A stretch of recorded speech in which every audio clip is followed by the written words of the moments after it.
నీచాతి నీచమైన బుద్ధి మరొకసారి బయటపడింది. వృద్ధులకు వృద్ధాప్య పింఛన్ నేనే పెంచినాను గొప్పగా చెప్పుకొని చంద్రబాబు నాయుడు ఈరోజు వాళ్ళ పొట్టలపైన తన్నే విధంగా నిమ్మగడ్డను అడ్డం పెట్టుకొని ఈసీ ద్వారా వాళ్ళకు వృద్ధాప్య పింఛన్ రాకుండా అడ్డుకున్న దౌర్భాగ్యుడు చంద్రబాబు.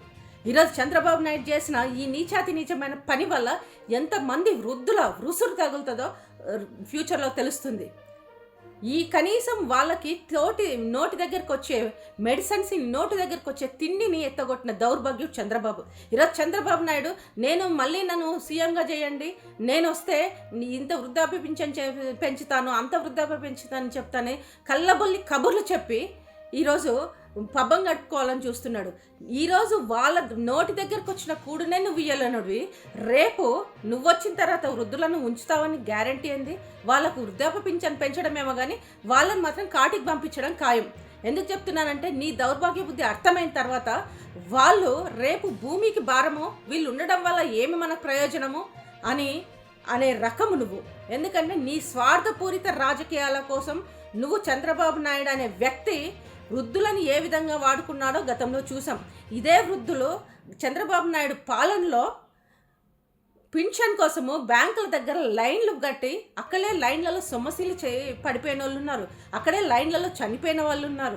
అక్కడికే ఆ లైన్లోకే టిఫిన్ బాక్స్లు కట్టుకొని పోయి 2 రోజులు 3 రోజులు వృద్ధాప్య పింఛన్ కోసం వేచి చూసిన రోజులు ప్రతి ఒక్క అవ్వకు తాతకు గుర్తున్నాయి. మరి ఈ చంద్రబాబు నాయుడికి ఈరోజు వృద్ధుల మీద అంత ప్రేమ ఒలకబోసినట్టు కబుర్లు చెప్తాడు కదా, వాళ్ళ నోటి దగ్గరికి వచ్చే మెడిసిన్ని ఎందుకు తన్నాడు, కడుపులో ఎందుకు తన్నాడు నేను అడుగుతున్నాను. చంద్రబాబు నాయుడు గారి పరిస్థితి ఎలా ఉందంటే, అమ్మకు అన్నం పెట్టలేనోడు పిన్నమ్మకు గాజులు కొనిస్తా, బంగారు గాజులు కొనిస్తా అనే సామెతలా ఉంది.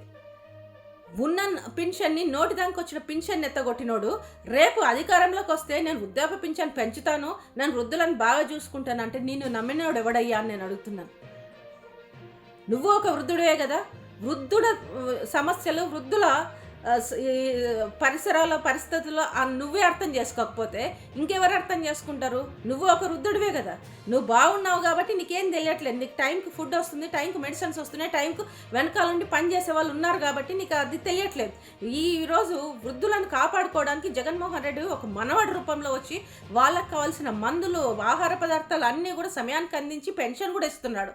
దాన్ని జీర్ణించుకోలేక ఈరోజు వృద్ధుల పొట్ట కట్టిన దౌర్భాగ్యుడు నువ్వు.